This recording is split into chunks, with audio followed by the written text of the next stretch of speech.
How's it going, everybody? ChaoticMeatball here, and welcome back to the channel. So today, we're back at it again with the second to last FireRed LeafGreen Legendary Speedrun in the series with Zapdos. Now, because of this, I'm gonna have to try doing some more of these in some other games, but instead of a speedrun where I can take multiple attempts on fights, have variants simply due to a disadvantage to the first gym leader, I'll probably do a Nuzlocke with only a single legendary Pokemon akin to what Silph recently did with Mewtwo, being able to use EVs and take my time to get effective move spreads to help me finish the game in an effective way. Let me know if that's something that you're interested in, by the way. Leave a comment below. Anyway, Zapdos is quite the good Pokemon in Generation 3. We've got a base 90 attack in order to take advantage of things like our starting Peck, TMs like Secret Power and Return, and eventually the powerhouse that is Drill Peck, as well as a massive 125 base special attack for moves like Thundershock, Thunderbolt, and that's about it. Yeah, Zapdos doesn't really get much in the special department. Heck, it doesn't even really get good coverage either, with the exception of Steel Wing, which will at least make for an effective out to rock types. We don't have access to the TM for Hidden Power, which helps make Zapdos tick in competitive simply because those are only accessible via pickup from Meowth in this game, so we'll have to make do. At the very least, I have support moves like Thunder Wave, Agility, Detect, Light Screen, Toxic, and Rest, so those may come into play at some point in the future. And before we get into it, just one quick thing: if you could hit like on this video, I'd really appreciate it. It helps the channel out immensely. Let's see if we can hit 2,000 this time. Anyway, getting into the run here, I replaced Squirtle with Zapdos since the choice, honest to God, doesn't matter, as all three of these starters are weak one way or another to either electric or flying. So I just take out my rivals Bulbasaur and 2-Pecks, retrieve the custom Pokeball, and move up on into Route 22 for a detour.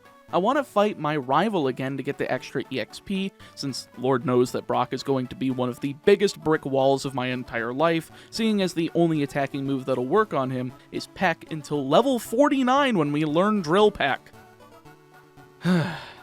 So, starting off, we have Pidgey, so I go for Thundershock, two-shotting him through a Sand attack, but that accuracy deprivation comes back to bite me in the ass big time, seeing as I miss once on Pidgey before KOing, and miss 2 Pecks on Bulbasaur before hitting 3 in a row for the KO, and the win with only 6 HP remaining. Guess I should have leveled a wee bit more before challenging him, but I had the type advantage. No wonder I won on the first try. Viridian Forest also has 5 trainers that I fight each and every one of for the EXP, leaving just the camper in the gym. Now this guy in and of himself is a nightmare. Geodude's easily able to outpace the damage my Peck does with defense curls, then tackling after Peck starts doing next to no damage, but a critical hit when Zapdos is at 25% manages to pick up the KO at the perfect time, leaving just Sandshrew. Now, sure, I can hit this thing for neutral damage, but it has again defense curl and Sand attack. I'll just let you guess how that ended up going. That guy gave me literally half a dozen free turns, and I somehow missed 5 Pecks in a row after a single Sand attack to get KO'd. So we're in for one of those grinds, aren't we?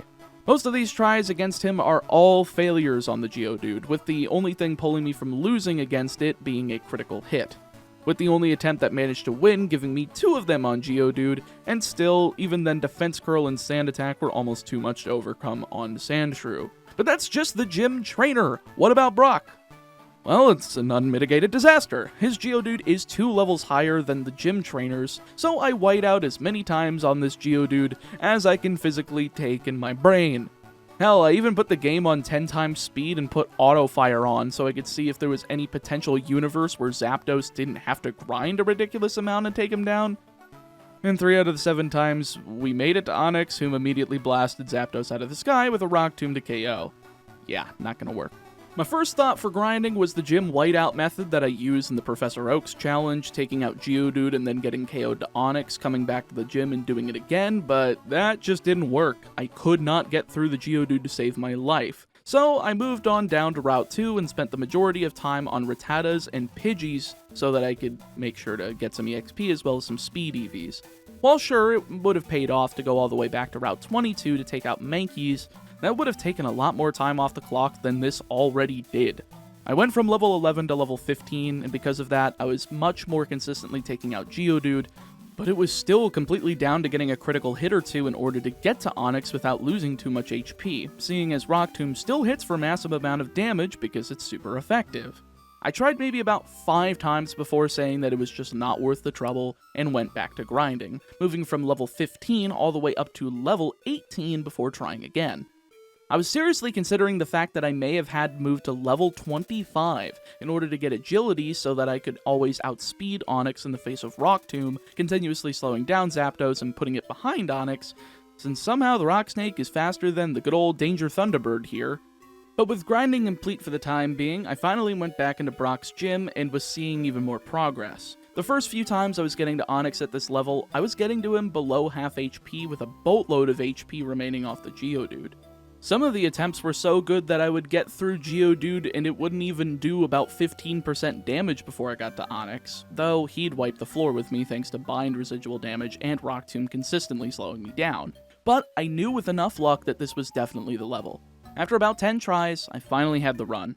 Geodude missed a tackle and only landed 2 of them while wasting the rest of his time with Defense Curl before I got to Onix, whom I crit immediately with Peck, and then again later on in the battle as he began to miss Rock Tomb. By the end, I was left with 12 HP, using Peck one last time to seal the deal, giving me the Boulder Badge. I'm already at over an hour into this game's save file time at this point, so I've got to make up for it, and thankfully Zapdos isn't uber-walled anymore, making it very easy to do so, at least until the end of the game. I do grab both the Oran Berry on Route 3 and the Person Berry on Route 4 though, just in case, and it does take me a few encounters to find Spearow, but thanks to Thunder Wave, I'm able to capture it in a single ball, take out the 2 required trainers in Mount Moon, and make it into Cerulean City where Misty awaits. This is such an easy fight thanks to the type advantage. 1 Thunder Shock on Staryu, while 2 does the job on Starmie while I take less than half from a Water Pulse. Even if I got confused, I just reset, throw the Person Berry on for security measures, then beat her that way. But then again, I probably would have just saved the berry for some later fight like the Elite Four and taken the risk, simply because that berry will make a fight much later more convenient than if I had just wasted it here. Anyway, Rival 3 time. Rival 2? I guess the fight on Route 22 was Rival 1A. Either way, this fight is trivial. Thundershock is a one-shot on both Pidgeotto and Rattata, and Peck is a one-shot on both Abra and Bulbasaur, taking it out in 4 turns. Now this is the ease of which I expect from a legendary speedrun like this. Routes 24 and 25 provide no difficulty outside of the errant rock-type Pokemon that still can't exactly be taken down with ease, thanks to only having Peck to damage them, but I'm able to make it to Bills undeterred, grabbing the SS ticket and moving straight down into another rival battle on the SS and picking up a few items and a trade you most likely know at this point along the way. Our rival is going to begin with his Pidgeotto, which is once again no match for the might of Zeus in bird form, going down to a single Thundershock and leading to Raticate. Now that I have Secret Power though, I can hit it once, do over half, and paralyze, though he does get off a strong Hyper Fang before I KO with the second. Zapdos tries to learn Agility before the end of the battle happens, but I neglect it. Zapdos is already fast enough as it is, leaving Kadabra to fall to Secret Power, and Ivysaur, well, it does try to fight back after surviving a Peck, landing a Sleep Powder, but the only offensive option it really has is Vine Whip, which is resisted, so I just wake up in a few turns, take it down, and call it a day. Surge is up next, and despite us not really having good ways of hitting each other, turns out Secret Power is good enough, as it 2-shots Voltorb, 1-shots Pikachu, and 2-shots Raichu without missing, there thanks to Double Team. And I'm not screwed over because of it. Thank you, it wins me the battle. Now for the stretch, and the stretch means it's plug time, and I've got a few things for you this week. First up is to make sure you're subscribed to all 3 channels that I'm involved in. On my second channel, ChaoticMeatball TCG, where I'm going to be doing Pokemon TCG and Yu-Gi-Oh! Content once I get caught up on main channel videos. And on my esports orgs channel, Beast Coast Pokemon, where I do collaborative content with both James Beck and Celio's Network, as well as a very notable new recruit that you'll have to keep your eyes out for. Believe me, it's kind of crazy. We've been working on the history of Pokemon trading card game over there, a passion project for me that is being made to detail the history of the game, the decks that were represented at top tables, and recently made it to the Team Rocket set. And I've got to say, at this point in the TCG is where things start to head towards some pretty interesting directions that isn't just slapping down a basic Pokemon from the Haymaker strategy and calling it a day. There's also an exclusive Nuzlocke video I did over there in case you missed it. Other than that, just the usual stuff. Follow me on Twitter. We're less than 100 followers away from 2,000, which is really sick, but my goal for the end of the year is 10,000 followers. If we hit that, I've got something super special planned, but I'm gonna have to keep that to myself so I don't get people's hopes up in case it doesn't happen. Anyway, now that I've jaw-jacked about some dumb for a few minutes, I'm finally in Celadon City, and while I could go to the gym immediately, I'd rather go ahead and take out the rocket hideout here first. So I go in with a held citrus berry and just plow through. First try fails to Kangaskhan's Fake Out and Mega Punch combo when I'm going against Giovanni, but the second try does end up working out. Thanks to Aerial Ace, I'm able to 5-shot Onyx with a critical, only doing around half damage to Zapdos, then 4-shotting Rhyhorn, thankfully recovering most of the damage that Rhyhorn threw out there with the Citrus Berry, leaving just Kangaskhan. Finally, I can throw out Shockwave on something, doing around a third as he goes for Tail Whip. Not sure why that happened instead of a Fake Out Mega Punch combo, but Tail Whip, Bite, and then Tail Whip again when Dark-type moves are special in this generation are completely fine with me because it wins me the fight. I kick Giovanni over to Silph Company, leaving just Erika to wrap up this city. This is a pretty easy fight, just Aerial Ace everything. Victory Bell and Tangela are both one-shots, though Vileplume does barely survive and hit Stun Spore, but I don't remain paralyzed, hitting 2 more after a healing item to KO and win the fight. Alright, easy stuff should be continuing for at least a little while longer. Next fight I'm rather concerned about, though, is against Giovanni and Silph Co, but that's a ways away. So it only makes sense to head for Fuchsia City from here. Being able to grab myself a copy of Steel Wing in preparation for Giovanni is just too handy. Not to mention we've got a nice gym leader tear apart with our electric chicken in the meantime. Beforehand though, I did grab myself the TM for Thunderbolt now that I have enough money to buy it from the game corner, so I should be in great shape. Koga leads off with Coughing, so I go for Thunderbolt, my strongest move, manages to one-shot, leading to Muck, who does survive with Thunderbolt with over half. Well, that's sort of frustrating, but upon seeing the minimize, I shifted over to Aerial Ace, then Thunderbolted for the KO next turn after being poisoned off of Sludge.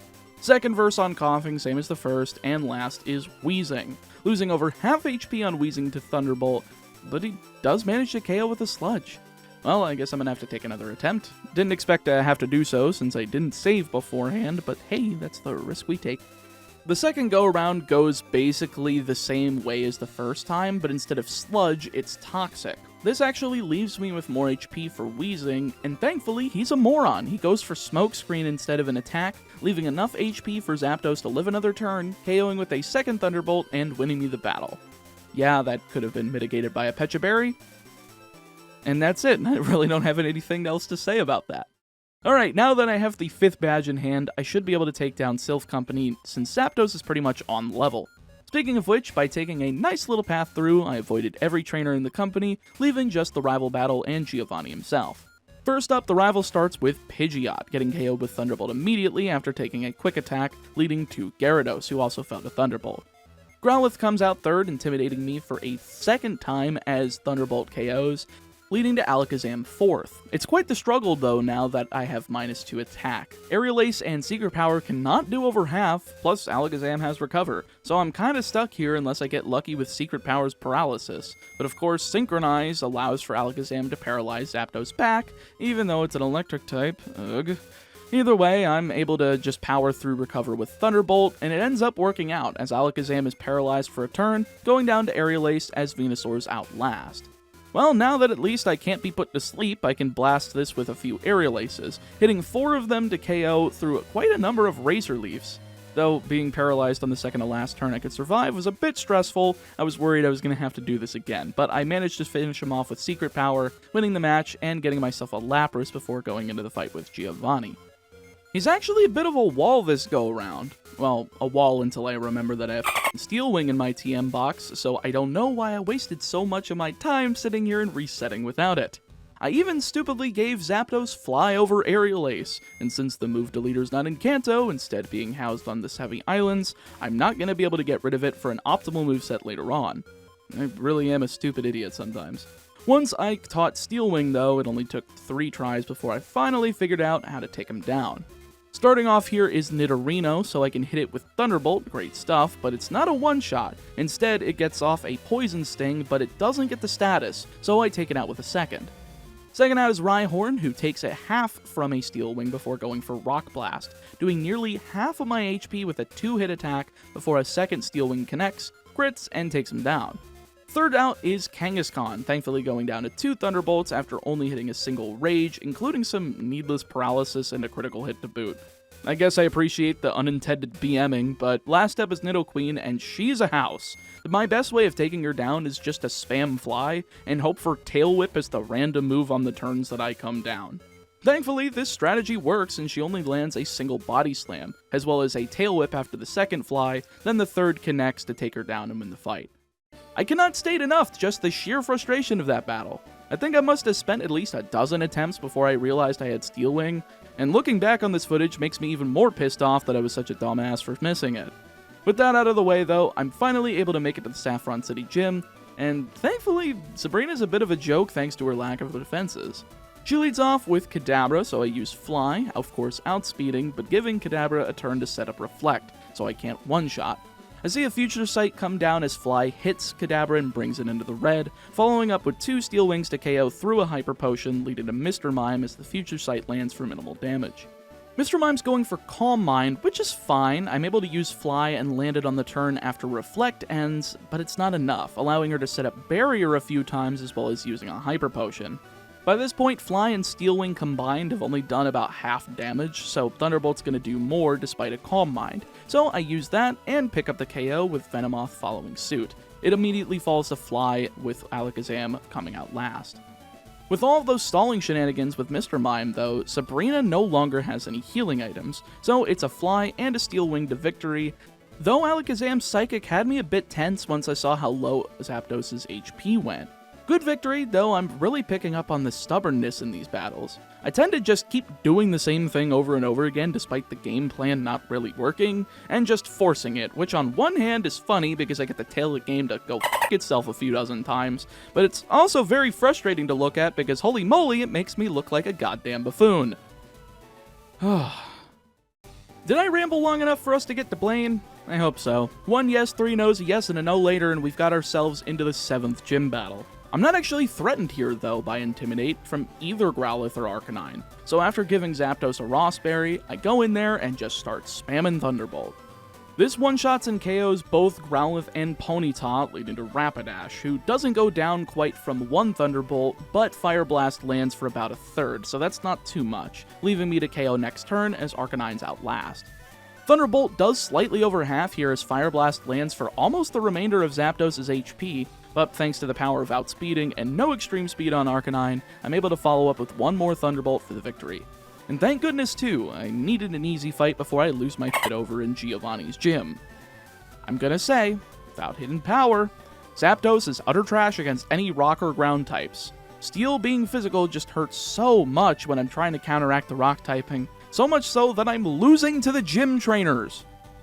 I don't even usually save in front of the gym trainers because I don't expect to lose to them, but I routinely lost against everything in here, so I said screw it, I'll try Giovanni and see how far I get. Unfortunately, not far enough. The fact that he has 2 Rhyhorns makes this battle nearly impossible at level 44, so much so that I took a detour down Route 15 and 14 to the east of Fuchsia City in order to cap off Zapdos' level and get a hidden rare candy. This gets Zapdos to level 46, a nice jump, but not enough to keep Zapdos alive. Even with good RNG on both Rhyhorns, getting by both of them without taking any damage, and getting a defense boost off of Steel Wing, Nidoqueen's able to poison Zapdos thanks to the Poison Point ability, and though I'm able to finish her off, Nidoking just picks the bones. So I use 3 of my rare candies, getting to level 49 and learning Drill Peck over Thunder Wave. Unfortunately, this is where I realized the move deleter was over on the Sevi Islands, but, you know, it would have been nice to dump off Aerial Ace instead. Okay, calm down. Thankfully, though, this gives me a perfect attacking move for his non-rock types. Now, the first try at level 49 got to a good point. I got the Nidoking, wasted 1 of Giovanni's Hyper Potions on Rhyhorn number 2, as well as fishing on Dugtrio for a defense boost on Steel Wing, and a critical on Nidoqueen with no poisoning, but Thrash was able to get a critical, sealing my fate as it missed the second time thanks to Fly, confusing Nidoking, but a full heal and a faster Thrash is able to KO. If I hadn't seen that critical, I probably would have won, so I figured I'd try another 3 candies to mitigate any more problems, getting to level 52. This made the 2-shot on the second Rhyhorn with Steel Wing a lot more consistent instead of it being a range, though seeing Scary Face from each Rhyhorn once does screw up with Zapdos. I can't outspeed anything for the rest of the fight, though I can attempt to wall up with Steel Wing. It pulls Dugtrio into the red, forcing him to use Slash only once as I try to get the defense boost on Steel Wing next turn, but I don't see it as he heals with a Hyper Potion. I just go for Drill Peck next turn because he goes for a second Hyper Potion, KOing from full and leading to Nidoqueen. Nidoqueen's a critical one-shot with Drill Peck, very appreciated, leaving just Nidoking to fall to 2 of them. Well, shoot, I guess I definitely didn't need that defense boost. I'll take it! Sadly for me, though, my rival still got a level on me, at least at the beginning, as Zapdos is able to KO Pidgeot with Thunderbolt and Rhyhorn with 2 Steel Wings, getting it to level 53 and putting it at parity with Venusaur. Gyarados is out third, and it goes down as well as Growlithe with 1 Thunderbolt each, and Alakazam comes out and wastes the only turn it gets by using Calm Mind, as Drill Peck does a bit over half, with the second KOing, leaving just the Venusaur. -2 attack, and Drill Peck is still a hefty 3-shot, only seeing a Growth and Razor Leaf come down before I get the KO. Gotta say, good choice giving my rival Bulbasaur for this run. The double Intimidate from Gyarados and Growlithe definitely slows me down and makes the latter half of the fight a frustrating endeavor, because I can't one-shot Alakazam, but the fact that Venusaur basically can't touch me and can only stall is very appreciated. At least he just doesn't sacrifice them both before using Rhyhorn, though. That would be an utter disaster. One victory road later, though, and it's time for the league. There's not much prep I can do, so I'm just going to go in with Thunderbolt, Fly, Steel Wing, and Drill Peck. Would love to get rid of Fly so I can use the Thunder Wave move tutor in the Silph Co to finish off the moveset, but again, it's just not in Kanto, but we should be fine as is. Leave your final guesses in the comments below, guessing what in-game time Zapdos will be finishing at. Let's kick some ass, I guess. First up is Lorelei, and I can't expect her to put up any challenge outside of Jinx with all of those water types. So I sweep, taking out Dugong and Slowbro with 1 Thunderbolt each, and Lapras with 2. Though Lapras hitting Confuse Ray does screw me up and allow for an Ice Beam to connect before getting to Jinx, barely missing the KO with Steel Wing as Ice Punch picks up the KO on Zapdos. Okay, slight miscalculation, just give Zapdos the Person Berry that we fortunately saved from Misty, and I should be all good. Second attempt, turns out Dugong's a range as it sets up Safeguard before going down to the second Thunderbolt from full, but the rest of the battle goes accordingly, getting to Jinx with full HP. Steel Wing connects for massive damage, but it's not enough to KO, allowing for a lovely Kiss to land, which gives Lorelei more than enough time to heal with a full restore, and use 2 Ice Punches to KO and win. Yeah, so this battle's basically a war of, can I avoid Lovely Kiss? No? Then I lose. Yes? Then I win. For some ungodly reason, I take enough chances to get the lowest roll on Slowbro, though, to see that's even a range, even though it's a water type, and I'm able to take out the Jinx with the high roll Steel Wing on that same attempt, KOing her Cloyster next turn with Thunderbolt and taking the W. Okay, not bad, but it was just a war of attrition. Second is Bruno, and of course Onix is a problem, especially because I can't even 2-shot the first one with Steel Wing. But of course, it does enough damage to where 2 of them sends him into full restore range, so even though I have Drill Peck, which can one-shot both Hitmonlee and Hitmonchan and 2-shot Machamp, I'm stuck dealing with the same damn rock type that walled me before the first fucking gym. Poetic, isn't it? And hilariously enough, he's using the same damn move in Rock Tomb to beat me down. So I say screw it, forgo the optimal usage of the rare candies, and blast Zapdos up to level 58 before trying again.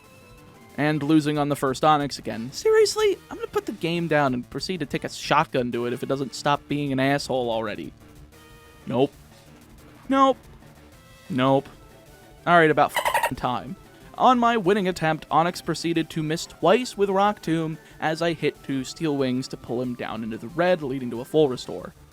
Alright, I guess that's good that one of those is out of the way, so I hit another Steel Wing as he heals, then another as Rock Tomb misses for a 3rd time. Okay, statistical anomaly, I appreciate it. Then I miss with Steel Wing, makes sense, and then he misses for a 4th time. Well then I guess the game just wanted to see the text attack missed over and over again.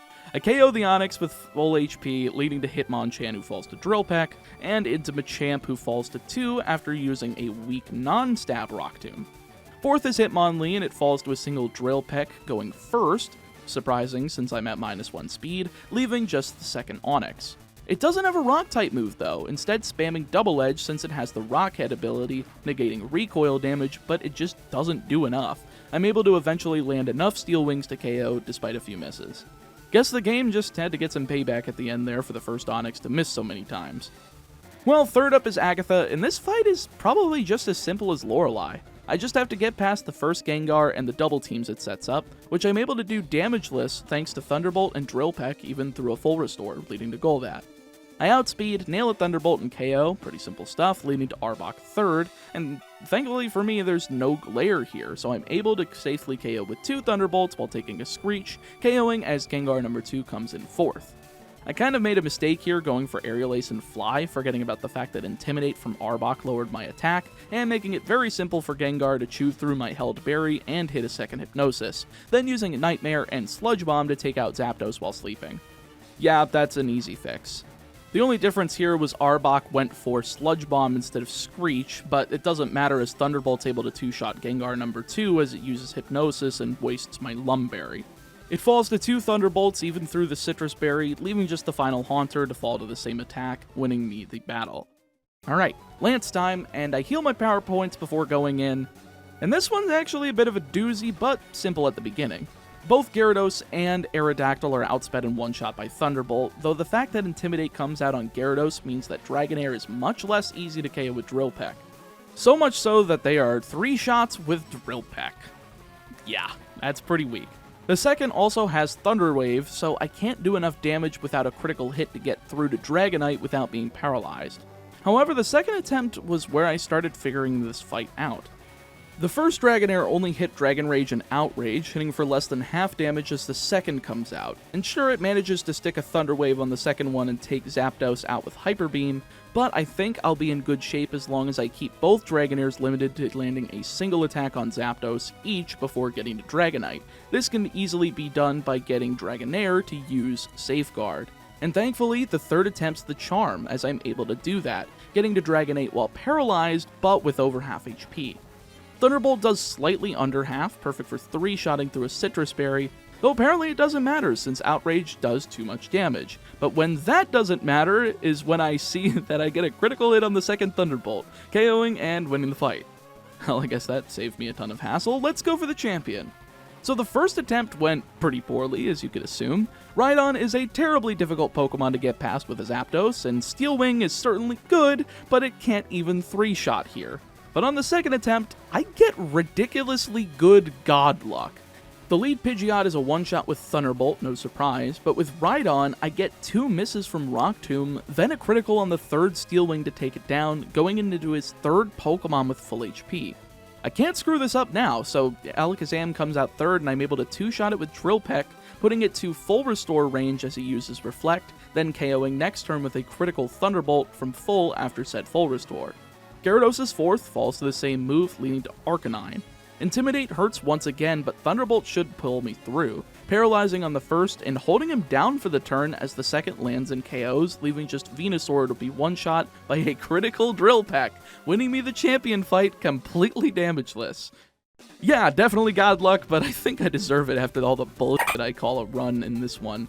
This was not fun. Kanto is not friendly to electric types by themselves, like, at all. If your name is not exactly Chincho or Lantern, you're gonna have a really rough time. Overall, I'm at least happy the run was less than 5 hours on the chart, though that only makes Zapdos better than Registeel by 2 minutes, with Regirock trailing behind just about everybody. Makes sense, that thing's an idiot. One more Legendary go, and it's Articuno. Can it surpass its brethren and make it higher than C rank, or will they show that power creep really hit like a truck that Mew's hidden under? Find out next time. Thanks for watching, everybody. If you enjoyed the video, make sure to hit the like buttons and subscribe. It really helps out the channel and is totally free. If you really enjoyed the video and want to help me produce more content like this, make sure to check out my Patreon page for some exclusive rewards. Thanks again to my $5 and above patrons, Arantula, Aaron Ladeau, Aaron Rhinesmith, Aiden Brannon, Andy, Austin Rose, Box of Turtles, Casper Kirkpatrick, Cryptic Gamer, Heim Flo, Jacob Johnson, Justin Dimmenstein, Leon Matalg, Zeno, and Zachary Keever. Stay safe, stay healthy, and I'll see you next time.